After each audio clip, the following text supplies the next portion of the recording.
Romun Drzeździun z płetkami.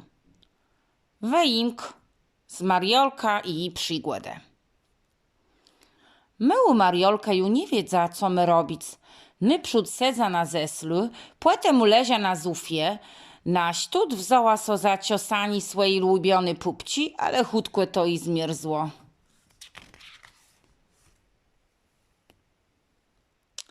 Wezrzała na płeleca skrzęsieć komadle dzecy.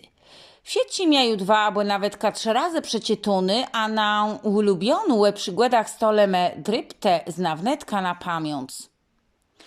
Nękłe, mi mrotno, zawołała Mariolka, a przekręcała so na zufie na drugą stronę. Ty wezmą się co przecie ty, je tereska nie mam ciasu, mysia wiecie żałowarzec, zawołała z kuchni mama. Jo, przecie ty, zapiściało dzywcią, cie je nie mam ni ziudnej cekawi ksuści. Ale te zysy je gniotałe dzywciąca.